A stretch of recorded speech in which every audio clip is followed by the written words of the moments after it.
የወሰድናቸው ነገሮች ይኖራሉ። ከወሰድን ካወቅን ነፍስ ካወቅን በኋላ ግን መመርመር የኛ ኃላፊነት ይሆናል ማለት ነው። ቤተሰቦቻችን ያለፉበት ነገር ሁሉ ትክክል ነው ብሎ ማመን ስህተት ነው። ለምሳሌ ቤተሰቦቻችን በልጅነት ጊዜ የተለያየ ነገር የተሳሳቱት ሊኖር ይችላል። እኛም በዛ ስህተት ውስጥ እኛንም አሳልፈው ሊሆን ይችላል። እኛ ደግሞ ለልጆቻችን እንደዚህ አይነት ጎጂ ልምምዶችን ልናስተምር አንችልም። ስህተት ከሆነ ካወቅነው ስንማር ልጆቻችንን እንዲደርስባቸው አናደርግም ማለት ነው። ስለዚህ ሃይማኖትም እንደዛ ነው። እኛ ሃይማኖት ምንድን ነው ብለን ነው የምናምነው? እግዚአብሔር ራሱን ለሰዎች የገለጠበት ነው ብለን እናምናለን። ልብ በይ ራሚ፣ ሃይማኖት እግዚአብሔር ለሰዎች ሃይማኖት ማለት እግዚአብሔር ለሰዎች ራሱን የገለጠበት ነው። ይሄ የገለጠበት መንገድ ደግሞ በተለያየ መንገድ ለነቢያቶች አስቀድሞ ገልጦታል። ለነቢያቶች በተለያየ መልኩ ከነ አብርሃም ጀምሮ ለሁሉም ነቢያቶች በተለያየ ጊዜ፣ በተለያየ ወቅት፣ በተለያየ ዘመን ራሱን እግዚአብሔር ገልጧል። አልተዋቸውም እንደዚሁ ማለት ነው። ስለዚህ ነቢያቶች ሁሉ ስለ እግዚአብሔር መስክረዋል፣ አስተምረዋል። መጨረሻ ዘመኑ መጨረሻ ላይ ሲሆን ግን ያ በነቢያት ሲነገር የነበረው በትንቢት ሲገለጥ የነበረው ክርስቶስ በስጋ ተገልጦ ይመጣል ማለት ነው። ልክ ዕብራውያን ምዕራፍ 1 ላይ እንደሚናገረው ዘመኑ መጨረሻ ላይ እግዚአብሔር በልጁ እንደነገረን ይነግረናል ማለት ነው። ስለዚህ ለነቢያቶች ራሱ ሲገልጥ የነበረውን እግዚአብሔር ነው ምናምነው እኛ። ነቢያቶች ልብ በይ ራሱን ሲገልጥ ለሙሴ፣ ለኢሳያስ፣ ኤርሚያስ፣ ሕዝቅኤል ሁሉም እነኚህ ዳዊት፣ ሰለሞን እነኚህ ሁሉ ነቢያቶች ነገስታቶች ብቻ የተመረጡ በእግዚአብሔር ቅዱስ የተባሉ እግዚአብሔር ራሱን ለነሱ ሲገልጽላቸው የነበረውን ያንን የምናምን እኛ ክርስቲያኖች ወይንም ደግሞ የክርስቶስ ተከታዮች እንባላለን ማለት ነው። የዘመኑ መጨረሻ ላይ ልጁ ክርስቶስ ራሱን ገልጦ ደግሞ ይመጣል። ራሱ ተገለጠ አስቀድሞ ለነቢያቶች ራሱን ሲገልጥ የነበረው ራሱ ደግሞ ተገልጦ በስጋ ይመጣል ማለት ነው። ስለዚህ እኛ ኦርቶዶክሳውያን ስንል ቀጥተኛ መንገድ ላይ ያለን ወይንም ደግሞ እውነተኛ እምነት ውስጥ ያለን ማለት ነው። እውነተኛ ለመሆናችን ምንድን ነው ማስረጃው ከተባለ ሃይማኖቱ ምንድን ነው እሱ የሚለውን መፈተሽ ይኖርብናል ማለት ነው። ሃይማኖቱ ምንድን ነው ስንል ደግሞ ሙሴ ምን ብሎ አስተምረዋል? ጳውሎስ ምን ብሎ አስተምረዋል? ያዕቆብ ምን ብሎ አስተምረዋል? ስለ ኢየሱስ ምን ብለው ሐዋርያቶቹ ተናግረዋል? ሐዋርያቶቹ ክርስቶስ እግር ስር ቁጭ ያሉት ምን ብለው ስለ ክርስቶስ አስተምረዋል? አስቀድመው የነበሩት ነቢያቶች ደግሞ ስለ ክርስቶስ ምን ብለው ትንቢት ተናግረዋል? ስለ እግዚአብሔርስ ምን ብለው አስተምረዋል የሚለውን እንመለከታለን ማለት ነው። እንደነሱ ካመንን እኛ የነሱ ሃይማኖት ተከታዮች ነን እንባላለን ማለት ነው። ሃይማኖት ማለት በአንዱ በእግዚአብሔር ማመን ስለሆነ በዛ ማመን በዛ ደግሞ እኛ እናምናለን። ወደ እስልምናው ስንመጣ ግን በሙሐመድ ነው እናንተ የምታምኑት፣ ያ የእናንተ መፍት ነው። ሙሐመድ ደግሞ ሁሉንም ይጠቀልልና ነቢያቶች እንደዚህ ነው ያስተማሩት ብሎ የራሱን አስተምሮ ያመጣል፣ ቁርአንን ማለት ነው። እኛ ግን ልዩነቱ ምንድን ነው? ዳዊት እንዴት ነው ያመነው ስንል የዳዊትን መጽሐፍ ዘን ነው። ልብ በይ ራሚ፣ ዳዊት ምን ብሎ ነው የሚያምነው ስለ እግዚአብሔር ስንል ዳዊት የጻፋቸው መጽሐፍቶች አሉ። መዝሙረ ዳዊት ታውቂያለሽ ብዬ አስባለሁ። መዝሙረ ዳዊት ያንን መጽሐፉን አይተን ዳዊት እንዴት እንዳመነ እንረዳለን። ሙሴ እንዴት ነው ያመነው ስንል ሙሴ እምነቱ ምንድን ነው ስንል እኛ ምናምነው ከሙሴ ጋር ይቀራረባሉ ይመሳሰላሉ የሚለውን ለማወቅ ሙሴ የጻፋቸው መጽሐፍቶች አሉ። ዘፍጥረት፣ ዘውልቁ እንደዚህ የሚባሉ መጽሐፍቶች አሉ። እነኛም መጽሐፍቶች ሙሴ የጻፋቸው መጽሐፍቶች አሉን። ሕዝቅኤል እንዴት ነው ያመነው ስንል የሕዝቅኤል መጽሐፍቶች አሉ። ኢሳያስ እንዴት ነው ያመነው ስንል የኢሳያስ መጽሐፍቶች አሉ።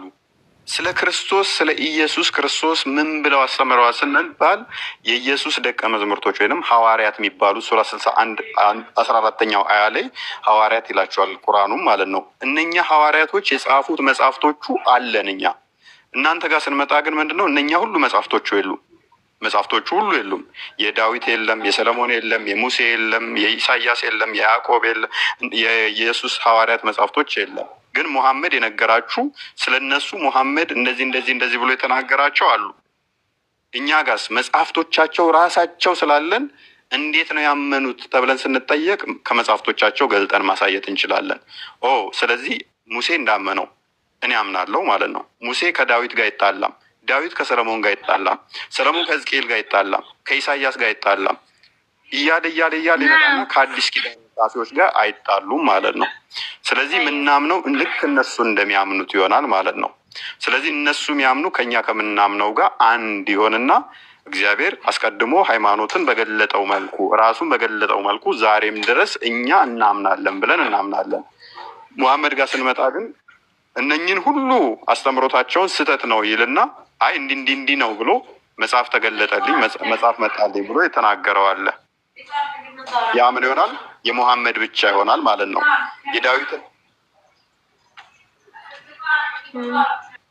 የዳዊትን አስተምሮ እናንተ ጋር ብንጠይቃችሁ አሁን ሙሐመድ ከነገረሽ ውጭ የዳዊትን አስተምሮ ከዳዊት አትሰጪኝም። የሙሴን አስተምሮ ብጠይቅሽ ሙሐመድ ስለ ሙሴ ከተናገረው ውጭ ሙሴን መጽሐፉን ራሱን አትሰጪኝም። ስለዚህ ምን ይሆናል? ሙሐመድ ላይ ብቻ ይሆናል ያንቺ እምነት ያለው ማለት ነው። ያንቺ አስተምሮ ስለ አላህ የነገረሽ ሙሐመድ የነገረሽ ብቻ ይሆናል። አላህና ሙሐመድ ሲነጋገሩ አልሰማንም፣ ልሰሚም አትችይም። ወይንም ደግሞ ጅብሪል ነገረኝ ብሎሻል። ጅብሪል ለሙሐመድ ሲነገረው የተሰማበት ቦታ አንድም ቦታ የለም። ሙሐመድ ግን ጅብሪል የሚባል መልአክ መጣ፣ አላህ ልኮት ነው እንደዚህ ብሎ ነገረኝ ብሎ ያለሽን ታምኛለሽ፣ ግዴታ ነው። ለምሳሌ ሱረቱ አሕዛብ ላይ 50 አካባቢ ላይ ነቢዩ አይናፋር ነው እና ካልተጠራችሁ በቀር ወደ ነቢዩ ቤት እንዳቀርቡ ብሏል አላህ። በተጠራችሁም ሰዓት ምግብ ከበላችሁ በኋላ ወዲያውኑ ተበተኑ፣ ቤት ውስጥ አትቆዩ የሚል መገለጥ አመጣ።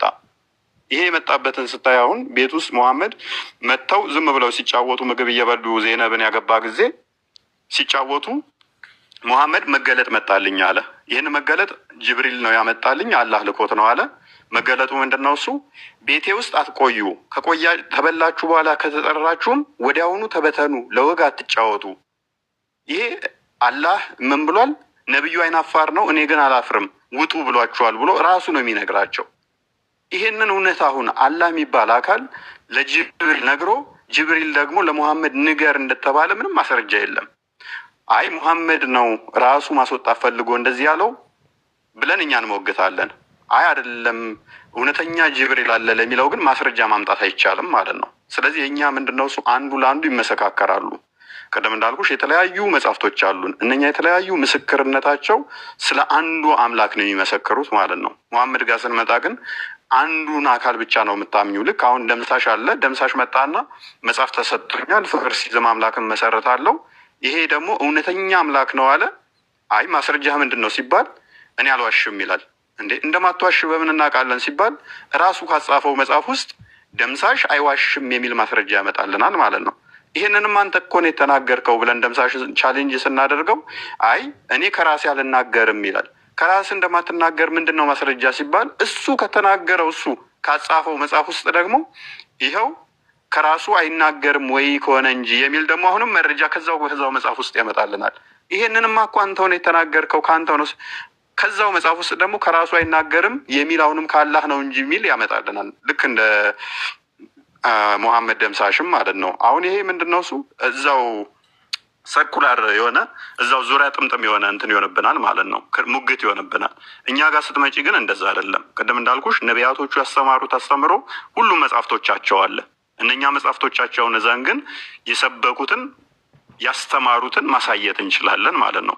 አሁን ደምሳሽ ይመጣና ኢሳ የሚባለው ወይንም ኢየሱስ ይልና የፍቅር ሲዝም ሃይማኖትን የሰበከው ይለናል። ማስረጃ ስንለው ራሱ ከተናገረው መጽሐፍ አለው ባይዘው ደምሳሽ ራሱ ከጻፈው መጽሐፍ ውስጥ ማስረጃ ይመጣልናል። ይሄንንም አንተ ነህ እኮ የተናገርከው ስንል ኖ እኔ ከራሴ አልናገርም መገለጥ ነው ይለናል። መገለጥ ለመሆንህ ምንድን ነው ማስረጃው ሲባል ይኸው መጽሐፌ ውስጥ ከራስ አትናገርም ተብያለሁ ብሎ ያሳየናል ማለት ነው። ስለዚህ ምንድን ነው እሱ በጥቅሉ እኛ እውነተኛ ሃይማኖት ውስጥ እንዳለን ወይንም ደግሞ ነቢያት እግዚአብሔር የገለጠው ራሱን ሃይማኖት እንደምናምን የነቢያቶቹ አስተምሮ ስላለን ነቢያቶቹ እንደሚያምኑት ስለምናምን በዛ እናውቃለን። ትንሽ ግልጽ ከሆነልሽ ወይንም ጥያቄ ካነሳ ታሆነብሽ ጥያቄ አንሽልኝና በዛው እንቀጥላለን።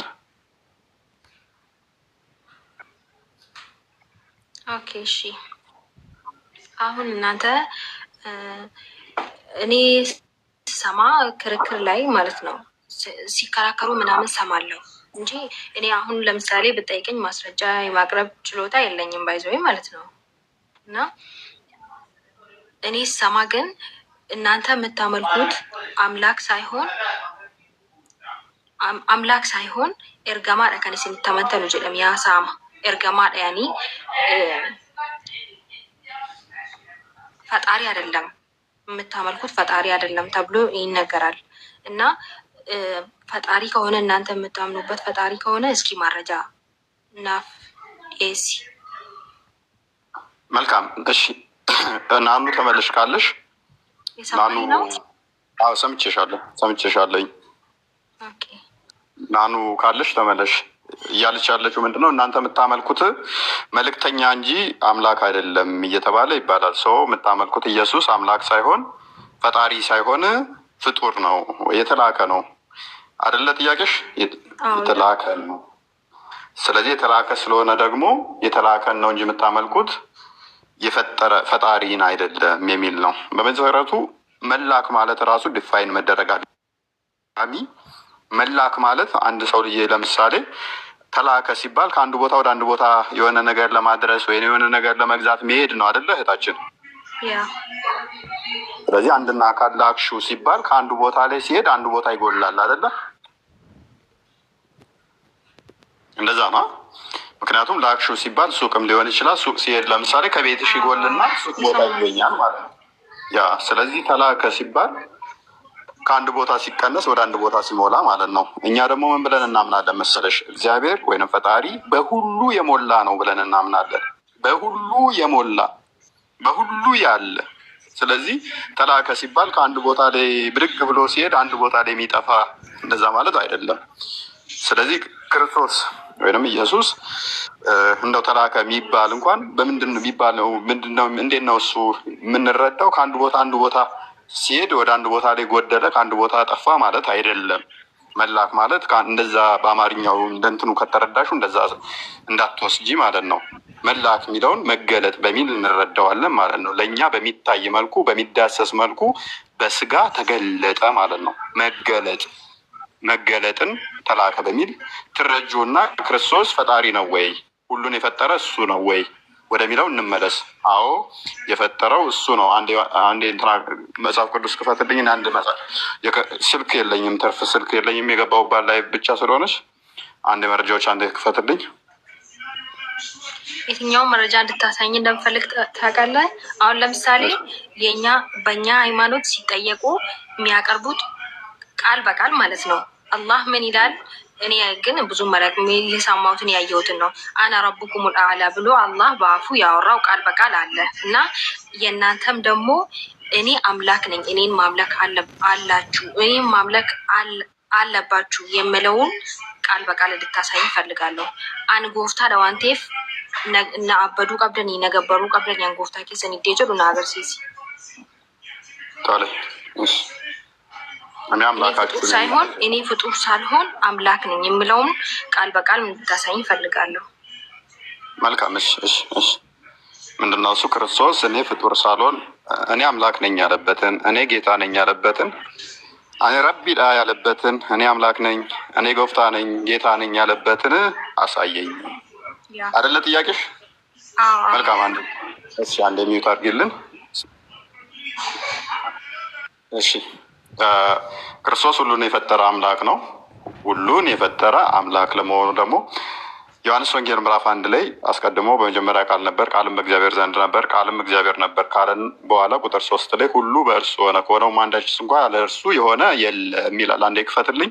ከዛ እያንዳንዱን በርከት አድርገን ጥቅሶችን እናያቸዋለን። እኔ ጋ ነው ስታክ አድርጓል፣ አይታየኝም። ያ ስታክ ነው የቁስጤ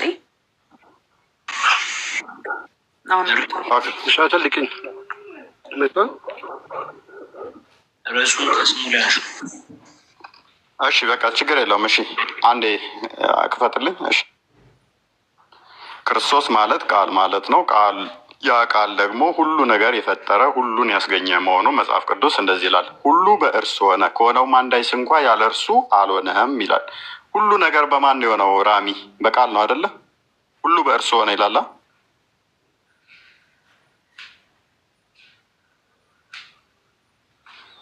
ራሚ ይሰማል? አይሰማል? ሁሉ በማን ነው የሆነው ይላል። ሁሉ በእርሱ ሆነ፣ በእርሱ ሆነ፣ ከሆነም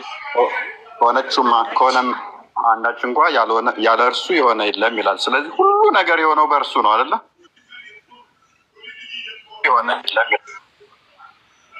ይህ ማለት ምን ማለት ነው? ሁሉ ነገር የሆነው በእርሱ ነው። በማ በቃል ቃል ማን ነው? ክርስቶስ። ስለዚህ ሁሉ ነገር የሆነው በእርሱ ነው ከተባልን፣ ያለ እርሱ ደግሞ የሆነ አንዳች እንኳ የለም ከተባልን፣ ሁሉን የፈጠረ ሁሉን ያስገኘ እርሱ ነው። ማ ክርስቶስ። ይህ ክርስቶስ ጌታ ነው ወይ? በሚገባ ጌታ ነው። ዮሐንስ ወንጌል ምዕራፍ 13 ቁጥር 13 ላይ እንዲሁም በማቴዎስ ወንጌል ላይም ቁጥር አንድ የገበትልኝ እናንተ መምህርና ጌታ ትሉኛላችሁ እንዲሁ ነኝና። ጎፍታ ነኝ ያለበት የቱ ጋ ነው አለች? ኢየሱስ ምን ይላል? እኔ ምንድን ነኝ? መምህርና ጌታ ነኝ። ዮሐንስ ራዕይ ምዕራፍ 1 ላይ ቁጥር 7-8 አንድ ክፈትልኝ። እኔ ምንድን ነኝ ይላል ክርስቶስ። 7 እና 8 ያለው 7 ላይ እነሆ ከደመና ጋር ይመጣል አለ። በአይሁድ ታሪክ ውስጥ በደመና የሚመጣ በሰውም አምሳል የሚመጣው አልፋና ኦሜጋ የሚባለው አምላክ ብቻ ነው። ምን ይላል ክርስቶስ? እነሆ ከደመና ጋር ይመጣል፣ ዓይን ሁሉ የወጉትም ያዩታል። ክርስቶስ ስለኛ ሲል ተወግቷል። የወጉት ሁሉ ያዩታል።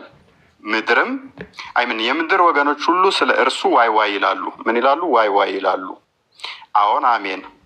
ያለውና የነበረው አልፋና ኦሜጋ ማለት ነው። ሱራ 53 57 ቁጥር 3 ላይ ያለው አልፋና ኦሜጋ የሚለው ፊተኛና ኋለኛ የሚለው ማለት ነው። ቁርአኑም ላይ ለአላህ ብቻ ነው የሚሰጠው ይሄ ቃል። ያለውና የነበረው አለ። ኦኬ፣ ያለውና የነበረው የሚመጣው ሁሉን የሚገዛ ጌታ አምላክ አልፋ ኦሜጋ እኔ ነኝ። ማነኝ? ልብ በይ ራሚ። ያለውና የነበረው አለ። ያለና የነበረ ተብሎ የሚነገርልን ለፈጣሪ ብቻ ነው። ከፈጣሪ ውጭ ለማንም ሊነገር አይችልም። ያለና የነበረ አልፋ ኦሜጋ እኔ ነኝ ይላል። ምንድን ነኝ አለ? አልፋ ነኝ አለ። አልፋ ኦሜጋ ነኝ አለ። ዘላስትን ደፈርስት የሚለው ማለት ነው ቁርአኑ ላይ አልፋና ኦሜጋ እኔ ነኝ። ይህም ብቻ አይደለም የሚለው ጌታም ነኝ ይላል፣ አምላክም ነኝ ይላል። ምንድን ነኝ ይላል? ሁሉን የሚገዛ ነኝ አለ። እኔን ተገዙኝ አልሽኛል። ምንድን ነው ሁሉን የሚገዛ ማለት ነው? መልእክት ነው። ገባክ? ይሄ አሁን መልእክት ነው ይላል እንጂ እያነበብኮ ነው። እኔ ኦሜጋ ነኝ አምላክ ነኝ ይላል እያለ ነው። መልእክት እያስተላለፈ ነው እዚህ ጋር አይደለ እኮ። እኔ አምላክ ነኝ የሚለው የቱ ጋ ነው? እኔ አምላክ ነኝ እንሁን ኤርጋ ያኒ ይሄ መልእክት ነው ይላል እኮ መጨረሻ ላይ 4 ነጥብ ብሎ ያቆመበት ይላል ብሎ ነው ያቆመው። ይሄ መልእክት ነው። ኤርጋ ነው መልእክትማ ነው። ይሄ መልእክቱ ደግሞ ምንድነው? ማን ያለው ነው? አምላክ ያለው ምን ለበይ ሁሉን ገዛ ጌታ አምላክ ነኝ አለ። ስለዚህ ለአንቺ መጥቶ እንዲነግርሽ ነው የፈለግሽው ወይንስ ለጸሐፊው እንዲነገር ነው? ኖ ለእኔ ምን መጥቶ ይነግረኛል ማለት አለ። እንዲጀር አልኩን ኤርጋይ ማረ ማን ነው እሱ? ፈጣሪ ነው እንደዚህ ያለው? አዎ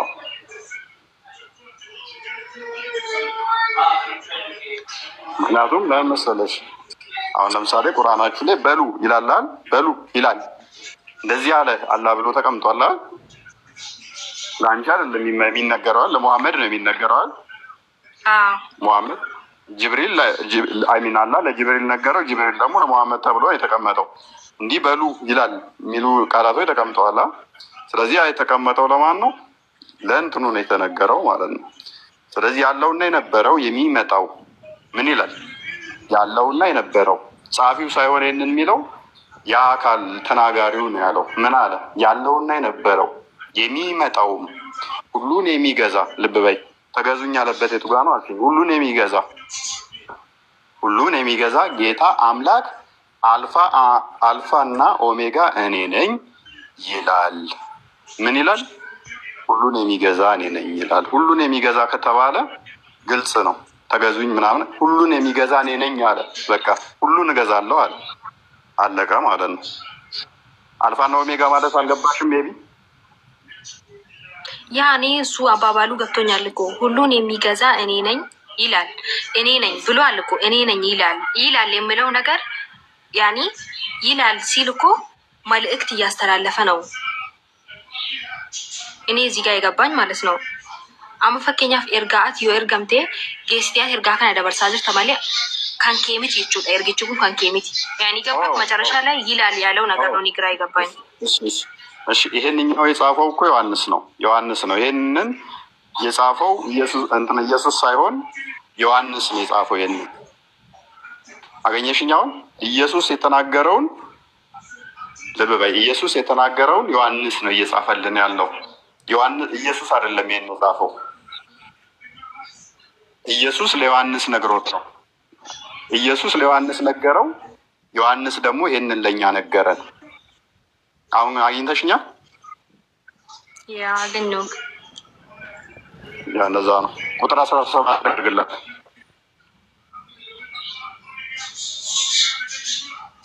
ባየሁትም ጊዜ አለ። ልብ በይ፣ ዮሐንስ ነው ይሄን እያለ ያለው። ባየሁትም ጊዜ እንደሞተ ሰው ሆኜ ከእግሩ በታች ወደቀው፣ ቀኝ እጁንም ጫነብኝ፣ እንዲህም አለኝ፣ አትፍራ፣ ፊተኛውና መጨረሻው ሕያውም እኔ ነኝ። ልብ በይ፣ አትፍራ አለኝ እያለ ያለው ማን ነው? ዮሐንስ ነው። ቀኝ እጁን የጫነበት ማን ነው? ጌታ ኢየሱስ ክርስቶስ ነው። ፊተኛና ኋለኛ እኔ ነኝ አለኝ አለ። ቅድም እንዳሳየውሽ እዛ ጋር ቁጥር 8 ላይ ፊተኛና ኋለኛ እኔ ነኝ አምላክም ነኝ ብሎት ነበረ። ሞቼ ነበረው፣ አሁንም ከዘላለም እስከ ዘላለም ድረስ ሕያው ነኝ፣ የሞትና የሲኦልም መክፈቻ አለኝ። እንግዲህ ያየኸውን ሁሉንም ልብ በይ፣ እንግዲህ ያየኸውን ሁሉንም ከዚህም በኋላ ይሆን ዘንድ ያለውን ጻፍ፣ በቀኝ እጄ ያየሃቸው 7ቱ እያለ ይቀጥላል። ስለዚህ ያየውን እንዲጽፍ ይነግረዋል ማለት ነው። የሲኦልና የገነት መክፈቻ ያለው አንድ ፈጣሪ ብቻ ነው። ያ ነው ለዮሐንስ መጥቶ የነገረው። ያም ደግሞ ማን ነው? የተወጋው ስለኛ ሁላችን እያየ ነው በደመና የሚመጣው ሚተ ዳንኤል ምዕራፍ 7 ላይ ቁጥር 13 ይመስለኛል ቁጥር 9 ጀምሮ 14 አካባቢ ላይ በደመና የሚመጣው ያ የሰው ልጅ የሚመስለው ክርስቶስ ኢየሱስ ነው። ይሄን በራእይ ለማን ይነግረዋል? ለዮሐንስ ይነግረዋል ማለት ነው። ዮሐንስ ያየውን እንዲጽፍ ክርስቶስ የሚነግረውን ማለት ነው። የጻፈው መጽሐፉን ኢየሱስ ሳይሆን ኢየሱስ ለዮሐንስ ነግሮት ነው። ዮሐንስ ኢየሱስ አምላክ ነው ብሎ እየነገረን ነው። ግልጽ ነው? አዎ ግልጽ ነው። ሌላ ጥያቄ አለሽ? ኦኬ፣ ሌላ ጥያቄ ደግሞ ያለኝ አንድ ሰው ሲፈጠር ጋፈ ደለቱ ነው የሚተኮ ሙስሊም ቱሬ ሲፈጠር ሙስሊም ነበር። ከዛ በኋላ ነው እናንተ 40 ቀን ነው 80 ምናምን ተብሎ የሆነ ጥምቀትን ጠመቀ ምናምን የሚባል ነገር አለ። የሰው ልጅ ሲፈጠር መጀመሪያ ሙስሊም ነበር፣ ከዛ በኋላ ነው ክርስትና ተደርጎ ክርስቲያን የሚሆነው ይባላል። እሱ እስኪ ያስረዳኝ። እሱ ውሸት ነው። ሰው ሲፈጠር ሙስሊም ነው የሚል አስተምሮ ውሸት ነው። ምክንያቱም ለመሰለሽ ለምሳሌ ምንም ጣዖት አምላክ የሆኑ ሰዎች ጋር ስትሄጂ፣ ቅድም አንቺ ምን ብለሽኛል መሰለሽ? እኔ የተወለድኩት ከሙስሊም ቤተሰብ ነው፣ ስለዚህ ሙስሊም ሆኜ ነው የኖርኩት፣ ሙስሊም ሆኜም ነው ያደግኩት አልሽኝ አይደለ?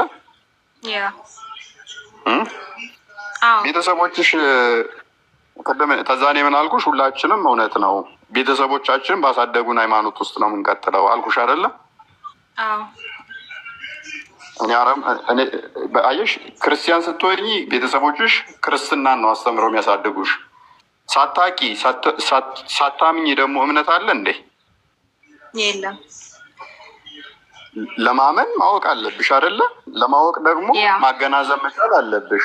ስለዚህ አንድ ህፃን ልጅ ዛሬ የተወለደ ሙሐመድ ነብይ ነው፣ ሰላት ያስፈልጋል፣ አላህ አምላክ ነው፣ እንደዚህ ብሎ ለማመን ማወቅ ያስፈልገዋል ማለት ነው። ምንም ዛሬ የተወለደን ሙስሊምና ክርስቲያን እምነት እያመንክ ነው ብለሽ ማለት አትችይም። ገና ምንም የሚያውቀው ነገር ስለሌለ ማለት ነው። ቤተሰቦቹ ባሳወቁት እምነት ግን በዛው ይቀጥላል። ስለዚህ ምንድነው እሱ አንድ ጣዖት የሚያመልክ ቤተሰብ ጋር የተወለደ ህፃን ልጅ ቤተሰቦቹ ጣዖት አምልኮን በዛው ያሳድጉታል። በዛ ውስጥ ነው የሚቀጥለው። ለጣዖት የታረደውን እየበላ እንደዛ እያለ ያድጋል ማለት ነው። በዛው እያደገ ይሄዳል። ለምሳሌ እንደ እስልምና ወንዱ መገረዝ አለበት በ8 ቀን፣ እንደዚህ አይሁዶች መገረዝ አለበት። በ8 ቀን ውስጥ ካላስገረዙት ያዛን ልጅ ያንን መስፈርት አያሟላም። ቤተሰቦቹ ናቸው የሚያደርጉለት። ቤተሰቦቹ ካላስገረዙ በ8 ቀን ውስጥ ልጁ አይ እኔ አይሁዳዊ ነኝና ልገረዝ ብሎ ወደ መገረዝ አይሄድም፣ ስለማያውቀው ማለት ነው። ስለዚህ ቤተሰቦቹ በሰጡት ስርዓት በዛው ነው እያደገ የሚሄደው ማለት ነው። ነገር ግን ጥምቀት ምንድን ነው ከእኛ ጋር ካልሽ ምን አለ መሰለሽ እህታችን፣ ጥምቀት ዳግም እንወለድበት ነው። ዳግም ማለት ምን ማለት ይመስልሻል? ሁለተኛ ማለት ነው አይደለም? ዮሐንስ ወንጌል ምዕራፍ 3 ነው ለተፈልግ ይኸውልሽ፣ ሁሉም ሰው ሲወለድ ምንድን ነው ብለን ሲፈጠር ምንድን ነው ብለን እናምናለን መሰለሽ? በእግዚአብሔር መልክ የተፈጠረ ነው። አንቺ የተፈጠርሽው በእግዚአብሔር መልክ ነው ብለን እናምናለን። ዘፍጥረት ምዕራፍ 1 ክፈትልኝ ቁጥር 27 ላይ። ስለዚህ ሰው ሁሉ በእግዚአብሔር አምሳል ከተፈጠረ ደግሞ እንደዛ ምናምን ከሆነ ይህንን የሚያምኑ አካላት በሙሉ እኔ የተፈጠርኩት በእግዚአብሔር መልክ ነው፣ የእግዚአብሔርን ገዥነት በጸጋ የተቀበልኩ ነኝ ብለው የሚያምኑ ከሆነ ክርስቲያን ናቸው። ክርስቲያን ይሆናሉ ማለት ነው። ዳግም ይወለዳሉ በጥምቀት። ዘፍጥረት ምዕራፍ 1 ቁጥር 27 ላይ እግዚአብሔር ሰውን በመልኩ ፈጠረ፣ በእግዚአብሔር መልክ ፈጠረው፣ ወንድና ሴት አድርጎ ፈጠራቸው ይላል። ገና ስንፈጠር በእግዚአብሔር መልክ ነው የተፈጠር ነው። ቁጥር 3 ላይ አድርግልን። ቁጥር 3 ላይ ስታደርገው የእግዚአብሔር መንፈስ አስቀድሞ በምን ላይ ነበረ? በውሃ ላይ ነበር ይላል። እግዚአብሔርም ብርሃን ይሆናል። ቁጥር 2 ላይ ምድር ባዶ ነበረች፣ አንዳችም አልነበረባትም፣ ጨለማም በጥልቁ ላይ ነበረ፣ የእግዚአብሔር መንፈስ በውሃ ላይ ሰፍኖ ነበር ይላል። ልብ በይ፣ አስቀድሞ ገና እግዚአብሔር ምድርና ሰማይን ከፈጠረ በኋላ በምድር በውሃ ላይ ደግሞ ምን ነበረ? የእግዚአብሔር መንፈስ ነበረ። ከዚህ በኋላ እግዚአብሔር አምላካችን ሰውን በመልኩ በምሳሌው ባሪያው ፈጠረን ማለት ነው። ስንፈጠር ይሄ የእግዚአብሔር መንፈስ እስትንፋሱ እፍ ተብሎ የተሰጠው ነው። እግዚአብሔር እስትንፋሱን የተቀበልንን ማለት ነው። ስለዚህ ከተፈጠርን በኋላ አዳማዊ ከሆንን በኋላ የእግዚአብሔርን መልክ ከያዘን በኋላ የእግዚአብሔርን እስትንፋስ ከተቀበልን በኋላ በሐዲስ ኪዳን ደግሞ ዳግም መወለድ አለብን። ዳግም ለመወለድ ደግሞ ይሄ አስቀድሞ የእግዚአብሔር መንፈስ በውሃ ላይ ሰፍኖ የነበረው በጥምቀት ደግሞ በውሃ ስንጠመቅ ዳግም ልጅነትን እናገኛለን። አጥፍተን ልብ በይ በድለን ከእግዚአብሔር ትእዛዝ ወጥተን ነበረ። ከዛ ካጠፋን በኋላ ተታረቅን በኋላ ደግሞ ከክርስቶስ ጋር ሞትና ትንሣኤውን በምንተባበርበት በጥምቀት ዳግም ልጅነትን እናገኛለን። ሞት መጥቶብን ነበር ስናጠፋ ስንበድል ሞት መጣብን። ሞትን ድል አድርገን ትንሣኤ የምናገኘው ደግሞ በምንድን ነው? በጥምቀት በሰክረመንቶቹ ከክርስቶስ ጋር በህብረት በማድረግ ቁጥር እንደዚህ ይላል። ኢየሱስ መልሶ እውነት እውነት እልሃለሁ ሰው ዳግመኛ፣ ልብ በይ ዳግመኛ ማለት ሁለተኛ ማለት ነው ብለሽኛል። ዳግመኛ ካልተወለደ በቀር የእግዚአብሔር መንግስት አያይም ሊያይ አይችልም አለው ይላል። አስቀድመን እንዴት ነው የተወለድነው? ቅድም እንደነገርኩሽ እግዚአብሔር ሰማይና ምድርን ፈጥሮ በውሃ ላይ የእግዚአብሔር መንፈስ ሰፍሮ ነበረ። እግዚአብሔር እኔንና አንቺን ከጭቃ ከአፈር ካበጀን በኋላ ያ እግዚአብሔር መንፈስ እፍ ብሎ ህያው ያደረገን ህያው ነፍስ የነበረን የመጀመሪያ ፍጡር ነበርን። ከበኋላ ግን ትእዛዝ ተሰጠን። ያን ትእዛዝ አጥፍተው አዳምና ሔዋን ሟቲ ከሆኑ በኋላ ሞት ከመጣ በኋላ ከሞት ደግሞ ይቅር ይለን ዘንድ ትንሣኤ ሞተን አፈር ሆነን እንዳንቀር ተነስተን ሕያው ዘላለማዊ እንድንሆን ምን ሰጠን? ይህንን ሰጠን። ምን? የእግዚአብሔር ልጅ የምንሆንበትን። ልጅ የምንሆነው ደግሞ ዳግመኛ ውችዝ ለሁለተኛ ጊዜ የምንወለደው በምን ሆነ? በጥምቀት ሆነ ማለት ነው። ዳግም ከውሃና ከመንፈስ ካልተወለዳችሁ በቀር ወደ እግዚአብሔር መንግስት ሊገባ አይችልም ማለት ነው። ስለዚህ ዳግም መወለድ ይኖርብናል። ይሄ ትእዛዝ ነው። ይሄ ትንሣኤን ለማግኘት ይህም ማድረግ አለብን ማለት ነው። እንጠመቃለን ሁለተኛ ጊዜ ለመወለድ። ነገር ግን ህፃናቶች ሲወለዱ እንደዚህ ናቸው፣ ሙስሊም ናቸው፣ ገነት አይገቡ ምናምን አንልም። ሲጀመር እንደ ህፃናቶች ልበቅን የዋህ ልንሆን ታዘናል። አይ ቲንክ ማቴዎስ ወንጌል ምዕራፍ 18 አንዴ ቼክ አድርግልኝ 18 ቁጥር 1 ላይ እሺ አብርሃም ይስሐቅ ልብ በይ እንደዚህ ይላለሽ። በዚያች ሰዓት ደቀ መዝሙርቱ ወደ እግዚአብሔር ቅድም ምን አልኩሽ? የእግዚአብሔር መንግስት ለመውረስ ምን ያስፈልጋል አልኩሽ? ዳግም መወለድ ይላል አይደለ? ዳግም መወለድ አለባችሁ ይላል አይደለ እህታችን? መልካም አየሽ፣ ዳግም መወለድ ነው የእግዚአብሔር መንግስት ለመውረስ የሚያስፈልገን። ይሄ ትእዛዝ ነው። ትንሣኤውንና ሞቱን ከእሱ ጋር ተባብረን ይህንን ትንሣኤውን ለማግኘት መወለድ አለብን ዳግመን። ነገር ግን ህፃናቶች ምንድን ናቸው የሚለውን መጽሐፍ ቅዱስ እንዲህ ብሎ ያስቀምጥልናል። በዛች ሰዓት ደቀ መዛሙርቱ ወደ ኢየሱስ ቀርበው መንግስተ ሰማያት ከሁሉ የሚበልጥ ማን ይሆናል አሉት። አየሽ፣ በመንግስተ ሰማያት ውስጥ ማን ነው የሚበልጠው ብለው ጠየቁት። ህፃንም ጠርቶ በመካከላቸው አቆመ ይላል። ህፃን ልጅ ነው የጠራው። እንዲህም አለ፣ እውነት እውነት እላችኋለሁ ካልተመለሳችሁ እንደ ሕፃን ካልሆናችሁ ወደ መንግስተ ሰማያት ከቶ አትገቡም። ስለዚህ ወደ መንግስተ ሰማያት ለመግባት ራሱ እንደማን መሆን አለብን ማለት ነው?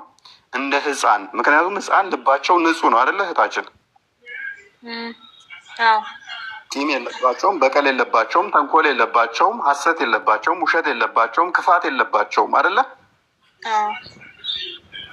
ስለዚህ መንግስት ሰማያት ራሱ ለመውረስ እንደማን መሆን አለብን? እኛ ራሳችን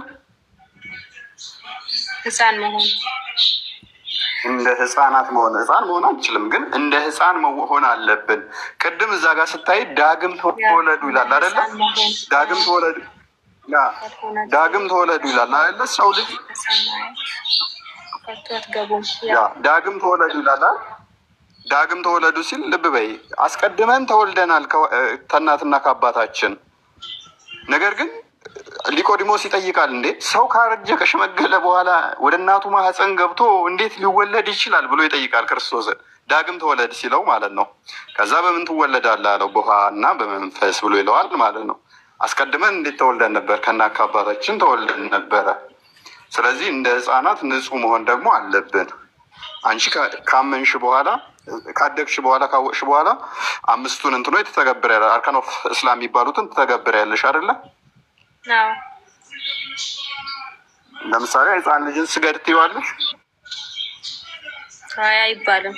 ዛሬ ተወለደ። ስለዚህ ደረጃዎች አሉት ማለት ነው። ስለዚህ ካልሰገደ ሙስሊም አይደለም እንደማለት ማለት ነው። ሰላት አልሰገደም ሕፃኑ፣ ስለዚህ ሙስሊም ሊሆን አይችልም። ምክንያቱም እነኝህ ማሟላት ስላለበት የሙሐመድን ነብይነት ሕፃን ልጅ ሊናገር ሊመሰክር አይችልም እና ሙስሊም አይደለም እንደማለት ነው።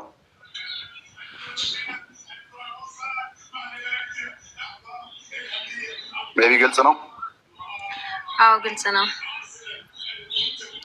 ስለዚህ ሁላችንም አምነን ምን መሆን አለብን? መጠመቅ አለብን። ዳግም መወለድ አለብን። ለመዳን አምነን መጠመቅ አለብን። አምነን ልብ በይ፣ ይሄ ለአዋቂዎች አምነን፣ እኔና አንቺ ለማመን ማወቅ አለብን። አንቺ አውቀሽ ነው የምታምኘው አይደለ? ለማመን መማር አለብሽ። ካመንሽ ደግሞ ጥምቀትም ያስፈልገኛል፣ ዳግም መወለድ አለብኝ ብለሽ ትጠመቂያለሽ። ይሄ ስለምታቂ ነው። ሕፃንን ልጅ ገና ግን እንኳን ተጠመቅ አትጠመቅ ልትይው እመን አትመን ራሱ ብለሽ አትድዩም። ገና አፉን ያልፈታን ሕፃን ልጅ ሄደሽ እመን አትመን እወቅ አትወቅ ብለሽም አትከራከሪውም። ቅድሚያ የምታደርጊው ምንድን ነው? ጡንጦ እያጠባሽ ወተት እየጋትሽው ሕፃኑን ልጅ አቡሽ እየደግ ምናምን እያልሽ ነው የምታጫውችው እንጂ አላህ እኮ አምላክ ነው፣ መሐመድ እኮ ነብይ ነው አትዩም። ገና አፉንም አልፈታም። ለአንቺ ግን መጥቼ እመኚ ትድኝ ዘንድ እንዲያደርጊ ብዬ ለአንቺ መሰክርልሻለሁ ማለት ነው። ልዩነቶች አሉት።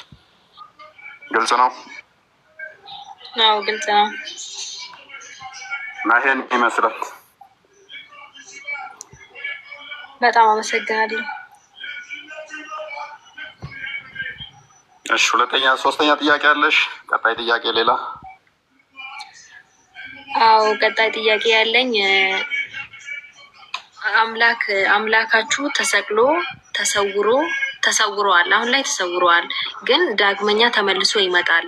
ሞቷል፣ ግን ሞቶ ተመልሶ ተነስቷል። እንደዛ ምናምን ይባላል አይደል? ይባላል። እንደዛ ሲባል ሰማለሁ። እሱን እስኪ ማወቅ ፈልጋለሁ። እንዴትስ አምላክ ሆኖ እንዴትስ ተገደለ? እንዴት ደግሞ ተነሳ? እንዴት ተሰቀለ፣ ተሰወረ ምናምን ይባላል። ሎንግ ስቶሪ ሾርት አለ፣ ረጅም ታሪክ ባጭሩ። ይሄንን ሰፊ ትምህርት አለው። ይሄ ስታቂው የዚህን ትምህርት በደንብ ስታቂው በጣም ደስ ይላል። ባይዘ ምን እናምናለን መሰለሽ? እኛ ራሚ ፈጣሪ ፍትሃዊ ነው ብለን እናምናለን። ፍቅር ነው ብለን እናምናለን። እውነተኛ ዳኛ ነው ብለን እናምናለን። ልብ በይ፣ እውነተኛ ዳኛ ነው፣ እንደገና ደግሞ ፍቅር ነው ብለን እናምናለን። ፈጣሪያችን አምላክ እውነተኛ ዳኛ ብቻ ሳይሆን ፍቅር ነው ብለን እናምናለን። አሁን ልብ በይ፣ እኔ ለምሳሌ አንቺን 100 ብር አስቀምጬ ይሄን 100 ብር ሌሴ አንቺ እህቴ ነሽ፣ ከቤት ውስጥ 100 ብር አስቀመጥኩና በዚህ 100 ብር ወስደሽ ብታጠፊ በጥፊ ነው ምልሽ አልኩሽ። በጥፊ ነው ምልሽ አልኩሽ። ከዛ አንቺ 100 ብር ወስደሽ አጠፋሹ። መጥቼ በጥፊ ካላልኩሽ እኔ ምንድን ነኝ? የተናገርኩትም አላከብር ነኝ አይደለ? ውሸታም ነህ ማለት ነው። ያ ውሸታም ነኝ ማለት ነው። ጎበስ። ፈጣሪ እውነተኛ ዳኛና ፍቅር ነው ብለን ስንል እንዴት መሰለሽ፣ አዳምና ሔዋን በገነት በነበሩበት ሰዓት ላይ ሁሉን ነገር ፈቀደላቸው። ዘፍጥረት ምዕራፍ 2 ላይ ሁሉን ነገር በገነት ያለውን በምድር ፈጠራቸው፣ ወደ ገነት አስገባቸውና ሁሉን ነገር እንዲበሉ ሁሉን ነገር ፍቃድ ሰጣቸው። ልብ በይ፣ ሁሉን ነገር እንዲገዙ ቁጥር 28 ላይ ምዕራፍ 1 ቁጥር 28 ላይ በምድር በሰማይ በባህር ሁሉን እንዲገዙ ፍቃድ ሰጣቸው። አስቢ፣ ፈጣሪ ሆኖ ሁሉን ማለት በቃ ሁሉን ነገር የመግዛት ስልጣን አላቸው አይደለ? ስለዚህ እነሱ ልክ እንደ ፈጣሪ ሊሆኑ ሆነ። አሁን አስቢ፣ ከፈጣሪና ከእሱ መካከል አሁን ምን ልዩነት አለ? ፈጣሪም ገዢ ነው፣ እነሱም ገዢ ከሆኑ ቁጥር 28 ላይ ስታይ ዘፍጥረት ምዕራፍ 1 ቁጥር 28 ላይ ሁሉን ግዙ ብሎ ስልጣን ይሰጣቸዋል ማለት ነው። ስለዚህ እንደዚህ ይላለውልሽ፣ እግዚአብሔር ባረካቸው እንዲህም አላቸው፣ ብዙ ተባዙ፣ ምድርንም ሙሏት፣ ግዟትም፣ የባህር አሶችንና የሰማይ ወፎችን በምድር ላይ የሚንቀሳቀሱትንም ሁሉ ግዟቸው አላቸው። ይህንን ስልጣን ሰጣቸው በጸጋ። ጸጋ ማለት ስጦታ ነው። ፈጣሪ ምን ያህል ፍቅር እንደሆነ ለሰው ልጆች ምን አይነት ፍቅር እንዳሳየ በዚህ እንረዳለን። ሁሉን እንድንገዛ በአዳምና በሔዋን ተገብቶ ነገረን ማለት ነው።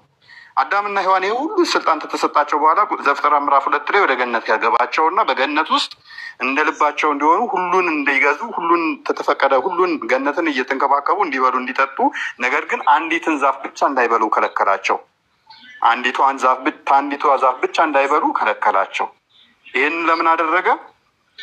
ልብ በይ፣ ሁሉን ከፈቀደላቸው በእግዚአብሔርና በፍጡር መካከል ልዩነት ሊጠፋ ሆነ፣ ላይኖር ነው። ገባሽ?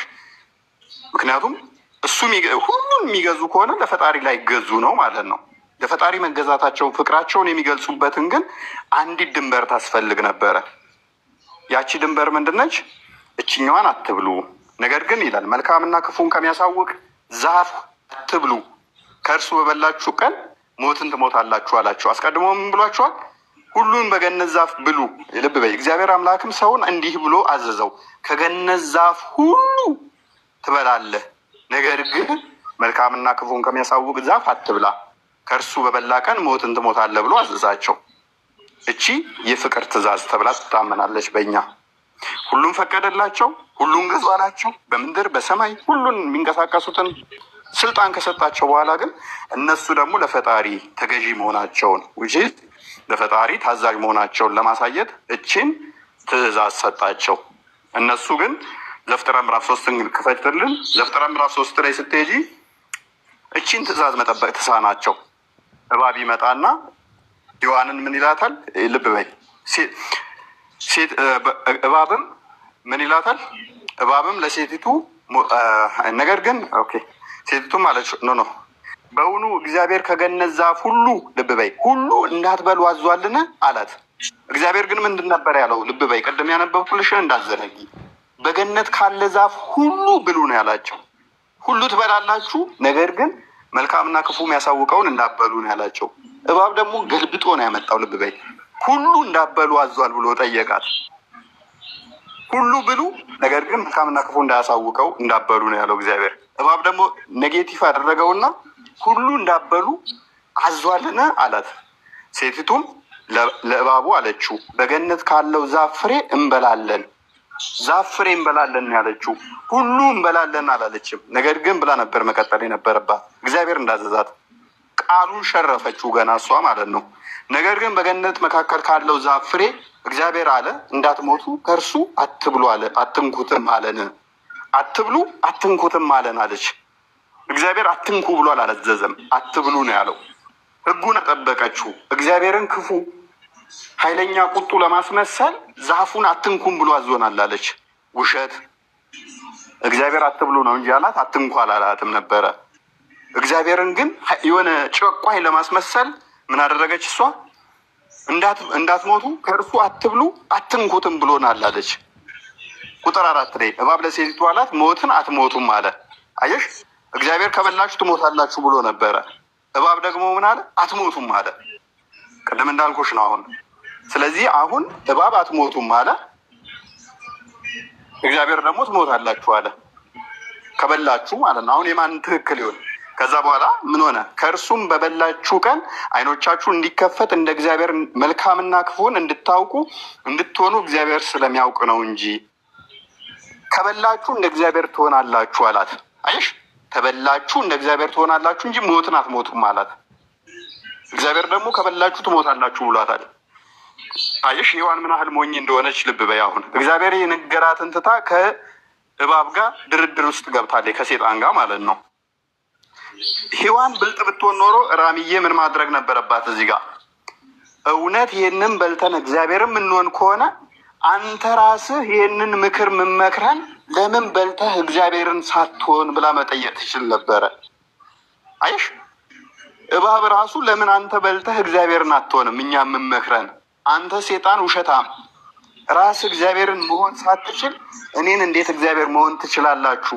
ዘላለማዊ ትሆናላችሁ፣ መሞት አትችሉም ብለህ እንዴት ትመክረናለህ? አንተ ራስህ እኮ አልሆንክም ብላ እባብን ወይንም ሴጣኑን ቻሌንጅ ማድረግ ትችል ነበረ። ከመቼ ወዲያ ነው እባብ ንግግር የቻለው ብላ ቻሌንጅ ማድረግ ትችል ነበር። አይ ማድረግ አትችልም እንዳትይኝ ደግሞ እሱ የበላዋ ነው እንዳትይኝ፣ ቅድም ባሳየዎች ላይ እግዚአብሔር ለእሷ ምን አድርጓታል? የሁሉ ገዢ የበላይ አድርጎ ሾማቸዋል። ስለዚህ ስንፍናዋ ነው። አየሽ ስንፍናዋ በዚህ እባብ ተጫወተባት ማለት ነው። ሴጣን ተጫወተባት። ከዛስ ሴቲቱም ዛፉ ለመብላት ያማረ እንደሆነ ለዓይንም እንደሚያስጎመጅ ለጥበብም መልካም እንደሆነ አየች። ፍሬውንም ወሰደችና በላች፣ ለባሏም ደግሞ ሰጠችው፣ እርሱም ከእርሷ ጋር በላ ይላል።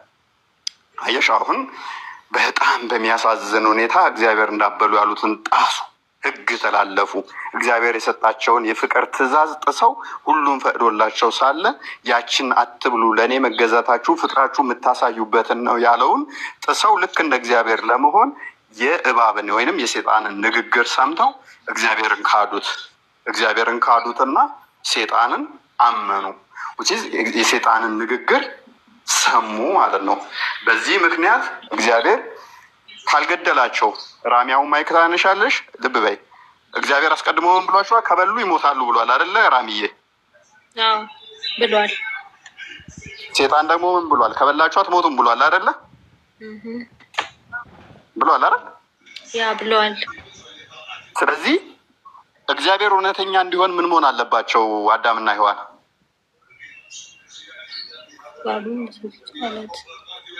መሞት አለባቸው። እግዚአብሔር እውነተኛ እንዲሆን አዳምና ሔዋን ምን መሆን አለባቸው? መሞት የለባቸውም። ዋው መሞት የለባቸውም። ዘላለማዊ መሆን አለባቸው። አትንኩት አለ እንጂ ትሞታላችሁ ወይም አትሞቱም አላለም እኮ ማ እግዚአብሔር። እግዚአብሔርማ ከበላችሁ የሞት ሞት ትሞታላችሁ አላቸው። ቀደም ዘፍጥረት ምዕራፍ 2 ላይ ዘፍጥረት ምዕራፍ 2 ላይ እንደወጣልኝ ልብ በይ። ዘፍጥረት ምዕራፍ 2 ቁጥር 17 ላይ ነገር ግን መልካምና ክፉን ከሚያሳውቀው ዛፍ አትብላ፣ ከእርሱ በበላ ቀን ሞትን ትሞታለህና። ከበላ ምን ትላለህ? ትሞታለህ። ይህን ያለው እግዚአብሔር ነው። እግዚአብሔር ከበላችሁ ትሞታላችሁ ብሏቸዋል። ሔዋንና አዳምን ሲያሳስድ ደግሞ ሴጣን ምን አለ? ከበላችሁ አትሞቱም ዘላለማዊ ትሆናላችሁ ብሏል። ሁለቱ ተቃራኒ ናቸው አይደለ? ስለዚህ ፈጣሪ ባለው መሰረት ይሞታሉ። ካልሞቱ እንግዲህ በፈጣሪያቸው አላመኑም ማለት ነው። ካልሞቱ ነው አለማመን፣ ቃሉን አልተገበሩም ማለት ነው።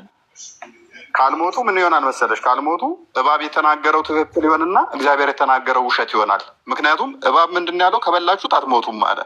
እግዚአብሔር ደግሞ የተናገረው ምንድን ነው? ከበላችሁ ትሞታላችሁ ነው። ስለዚህ ከሁለት አንዱ ትክክል ለመሆን ምን አለበት? እግዚአብሔር ያለው ትክክል እንዲሆን አዳምና ሔዋን ሟች መሆን አለባቸው እኮ። ስለዚህ ሞት መጣባቸው። ልብ በይ ጎበዝ፣ ሞት መጣባቸው። እግዚአብሔር ስለተናገረ ይህንን ስላደረጉ ይህንን ጥፋት ስላጠፉ ዘፍጥረት ምዕራፍ 3 ቁጥር 15 አይ ቲንክ ላይ ክፈትልኝ፣ እርግማን ይመጣባቸዋል ማለት ነው። ይህንን በማጥፋታቸው ምክንያት ሞት ወደ ሰው ገባ ማለት ነው።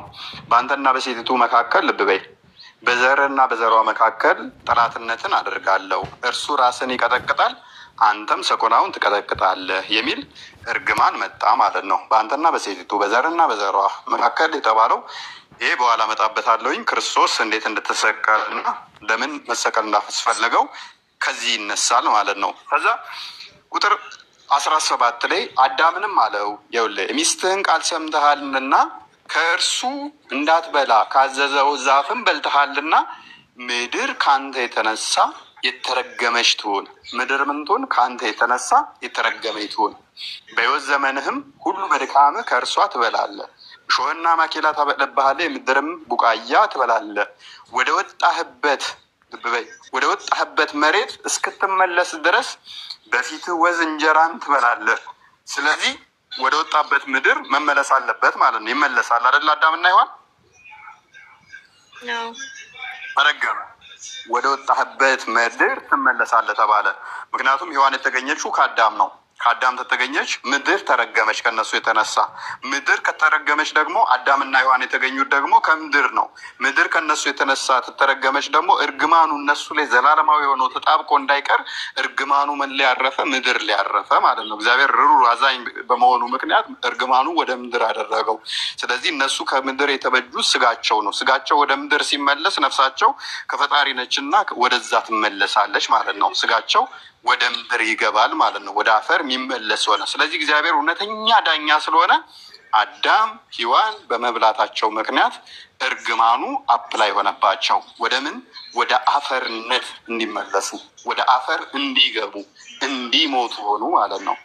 እንዲሞቱ ከሆኑ በኋላ ይሄ የእግዚአብሔር እውነተኛ ፈራጅነት ተረጋገጠ። አሁን ሴጣን ሐሰተኛ ሆነ። አትሞቱም ዘላለማዊ ትሆናላችሁ ያለው ሐሰት መሆኑ ተረጋገጠ። ሔዋንና አዳም የሉም፣ ሞተዋል። ስለዚህ እግዚአብሔር ትሞታላችሁ እንዳለው በእውነትም አዳምና ሔዋን ሞተዋል። አይደለም እንዴ ራሚ? አዳምና ሔዋን ሞተዋል በመሞታቸው ምክንያት። ስለዚህ እግዚአብሔር የተናገረው እውነት ሆነ አይደለ? ስለዚህ እግዚአብሔር እውነተኛ ፈራጅ ነው የምንለው ከዚህ አንጻር ነው። ስለዚህ ፍርዱን በትክክል አሳየናል። ሴጣን ደግሞ ውሸተኛ መሆኑን አረጋገጥን። አትሞቱም ዘላለማዊ ትሆናላችሁ ብሎ ነበር፣ ሞቱ አይደለም? ትክክል ነኝ? ስለዚህ ይህንን ካረጋገጥን ልብ በይ፣ ፍርዱ በትክክል ተፈረደባቸው። እግዚአብሔር እውነተኛ ፈራጅ መሆኑን አረጋገጥን። ሴጣን ደግሞ ሐሰተኛ መሆኑን አረጋገጥን። ነገር ግን በዚህ አንቆምም። እግዚአብሔር እውነተኛ ፍርዱን ካስተላለፈ በኋላ ደግሞ ፈጣሪ ደግሞ እውነተኛ ፍቅር ነው ብለን እናምናለን። መሐሪ፣ ይቅር ባይ፣ አዛኝ፣ ቸር ነው ብለን እናምናለን። ፈጣሪ መሐሪ፣ ይቅር ባይ፣ ቸር ከሆነ ደግሞ ሞተው መቅረት የለባቸውም። ሞተው መቅረት የለባቸው ማለት እህቴ ፍርዱን አስተላለፈ። ፍርዱን አየን፣ ቅን ፍርዱን አየን፣ የተናገረውን አድርጎ አሳየን። ነገር ግን ደግሞ ይቅር ብሎ ማሳየት አለበት። ስለዚህ ሞተው እንዳይቀሩ ደግሞ እግዚአብሔር ምን አደረገ? ራሱ መስዋዕት አቅራቢ፣ ራሱ መስዋዕት ሆኖ ከሞት አዳንን ማለት ነው። ያ ሞት ልብ በይ፣ ሞቱ አንቆ እንዳያስቀረን ሞትን ደግሞ መጥቶ ገደለልን። ይሄ ማን ነው? ክርስቶስ ራሱ ቤዛ ሆነን ማለት ነው። ቤዛ ማለት ካሳ ማለት ነው። ልብ በይ። ስለዚህ ሞት ፍርድ ተፈርዶባቸዋል። ለዛ ፍርድ ደግሞ ካሳ ያስፈልጋል ከእግዚአብሔር ጋር ለመታረቅ አይደለ? አጥፍተዋል አይደለ? እህታችን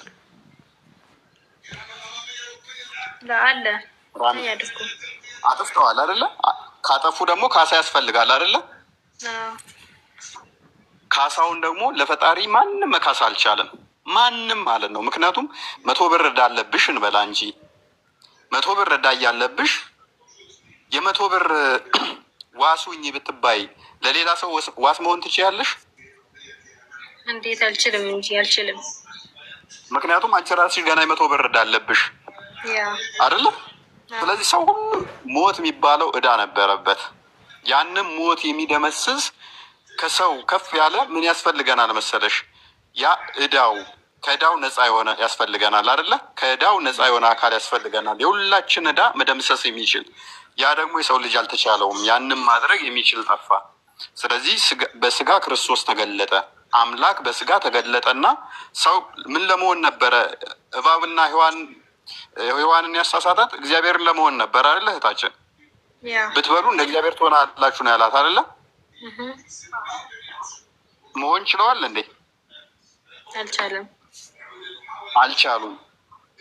ጭራሽ ህጉን ተላልፎ ሟች ሆኑ አይደለ? ዘላለማዊ መሆናቸውም ቀረ፣ እግዚአብሔርን መሆናቸውም ቀረ። አልቻሉም። ዘላለማዊ መሆንም አልቻሉም። ጭራሽ ሟች ሆኑ። ስለዚህ እነሱ ያልቻሉትን እግዚአብሔር ፍቅር ነውና እሱ ደግሞ ወደ እነሱ መምጣት ይችላል አይችልም? ይችላል። መልካም። ስለዚህ እግዚአብሔር ወደ ሰው መምጣት ይችላል። በስጋ ተገለጠ። አየሽ፣ እነሱ እግዚአብሔርን መሆን ነበር የፈለጉት፣ አልቻሉም፣ አይችሉምም።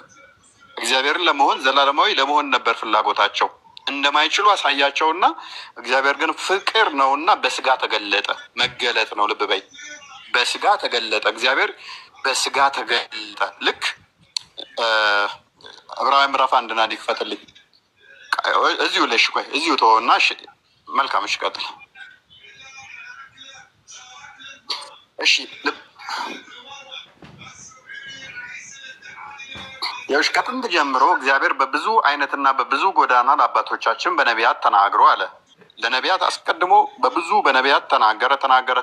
ሁሉም ወራሽ ባደረገው ደግሞ ዓለማትን በፈጠረበት በልጁ በዚህ ዘመን መጨረሻ ለእኛ ተናገረን ይላል። እርሱም የክብሩ መንጸባረቅና የባህሪው ምሳሌ ሆኖ በስልጣኑ ሁሉን እየደገፈ ኃጢአታችንን በራሱ ካነጻ በኋላ በሰማይ በግርማው ቀኝ ተቀመጠ ይለዋል። ስለዚህ እግዚአብሔር ልጅ ወይንም ቃሉ በስጋ ተገለጠ። ልክ ቃል ስጋ ሆነ የሚል ማለት ነው። ዮሐንስ ወንጌል ምዕራፍ 1 ላይ ቁጥር 14 ላይ ቃልም ስጋ ሆነ የሚለው ጸጋና እውነትም ተሞልቶ በእኛ አደረ የሚለው ማለት ነው። ያ የመለኮት ሙላት ያለው ልክ እንደኔና እንዳንቺ በስጋ ተገለጠ። መገለጥ ነው። ያ በስጋ የተገለጠው ፍጹም አምላክ ነው፣ ፍጹም ሰው ነው። አምላክ ሰው ሆነ ማለት ነው።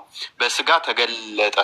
ሰው ብቻ ሳይሆን አምላክ ነው። ያ አምላክ በስጋ ተገለጠና ምን ሆነን? ቤዛ ሆነን። ካሳ ራሱ ክሶ ራሱ ይቅርታ አድርጎ ራሱ ይቅርታውን ተቀብሎ ራሱን ይቅርታውን አቅርቦ አስታረቀን ከራሱ ጋር ማለት ነው። ታረቀን፣ ራሱ ታረቀን። ያጠፋ ልክ ምን ማለት መሰለሽ? ለምሳሌ አንቺ ሰረቅሽ፣ ሌባ ነሽ፣ ዳኛው አባትሽ ነው፣ የያዘሽም ደግሞ ወንድምሽ ነው፣ ወይም ደግሞ ሰምቲንግ ላይክ ዳት።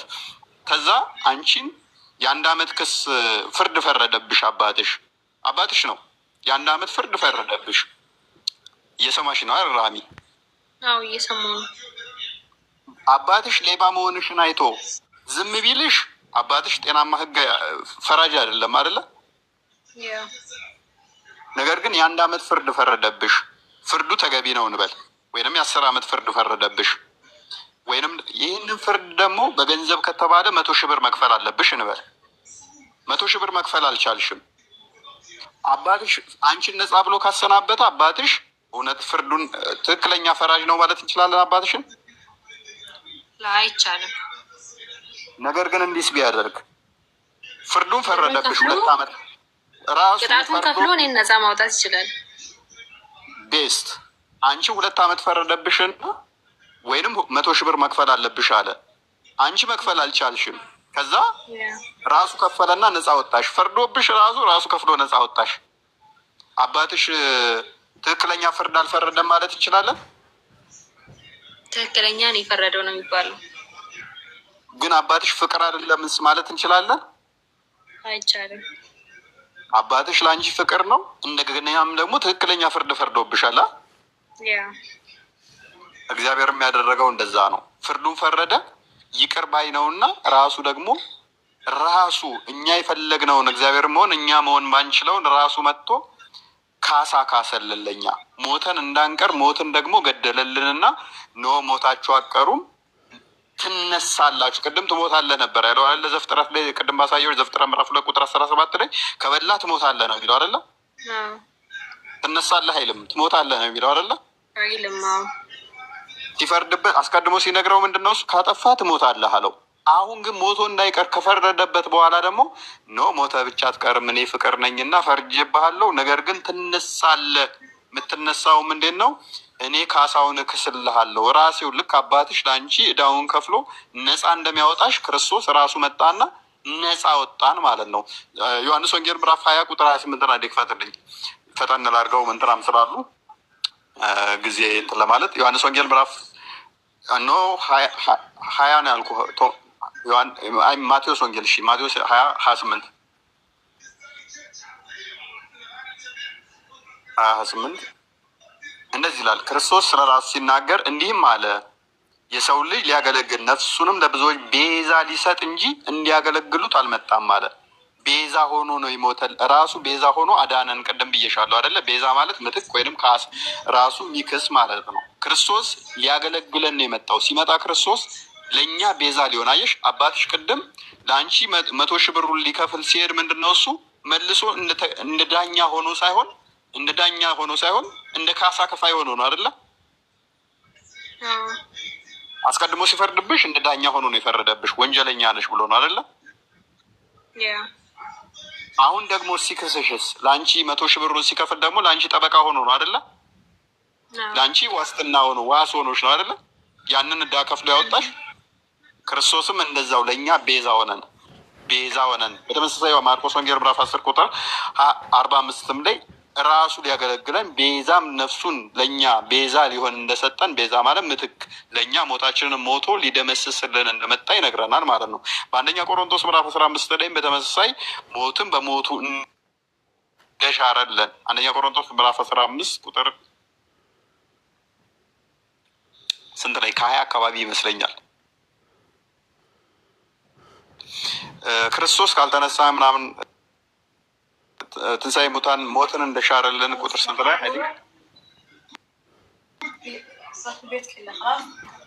ከፍ አድርገው ትንሽ ሞት። እሺ ሁሉ በአዳም እንደሚሞቱ ይላል። ልብ በይ። ሞት በሰው በኩል ስለመጣ ቁጥር 22 ላይ አሁን ግን ይላል ክርስቶስ ላንቀላፉት በኩር ሆኖ ከሙታን ተነስቷል። ሞት በሰው በኩል ስለመጣ አለ። ልብ በይ። ቁጥር 21 ላይ ሞት በሰው በኩል ስለመጣ ትንሣኤ ሙታን በሰው በኩል ሆኗልና ሁሉ በአዳም እንደሚሞቱ እንዲሁ ቁጥር 22 አድርግልን። ሁሉ በአዳም እንደሚሞቱ ሁሉ በክርስቶስ ደግሞ ሕያዋን ይሆናሉ። ስለዚህ በክርስቶስ ደግሞ ምን ሆኑ? ሕያዋንነትን አገኙ ማለት ነው። ሞት በአዳም በኩል መጥቶ ነበረ፣ በክርስቶስስ ሕያውነትን ይወበናል ማለት ነው። ራሚ አግኝተሽኛል። ካሳውን የካሳው ማን ነው? ክርስቶስ ነው ማለት ነው። ስለዚህ ትንሣኤ ሙታን በማን ሆነ? ትንሣኤ በማን ሆነ? በክርስቶስ ሆነ ማለት ነው። ዮሐንስ ወንጌል ምዕራፍ 11 ቁጥር 25 ላይ ራሱ የሚያምንብኝ ቢሞት እንኳን ለዘላለም ሕያው ይሆናል ብሎ ስለተናገረ ትንሣኤን ሰጠን ማለት ነው። ሞት በአዳም በኩል እንደገባ ሁሉ ትንሣኤ ደግሞ በክርስቶስ ሆነ፣ ሕያውነት በክርስቶስ ሆነ ማለት ነው። ስለዚህ እንዴት ነው የሞተው ቢባል በስጋው ነው የሞተው። በስጋው ቅድም ያልኩሽ ምንድን ነው እሱ ቃል ስጋ ሆነ ይላላል። በስጋው ክርስቶስ ሞተ ስንል መለኮት የሚሞት አይደለም። አንደኛ ጴጥሮስ ምዕራፍ 3 ቁጥር 17 አካባቢ ይመስለኛል 16 17 አካባቢ ላይ በስጋው ሞተ በመንፈስ ግን ሕያው ነው ይለዋል። ነፍሳችን ራሱ ምትሞት አይደለችም። እሺ እንደዚህ ይላል ክርስቶስ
ይሆናል። ለዛሬ አይበቃሽም? በውስጥ አውሪን። በጣም አመሰግናለሁ። ይበቃኛል። በውስጥ አወራሃለሁ። እሺ በርቺ። እሺ አባ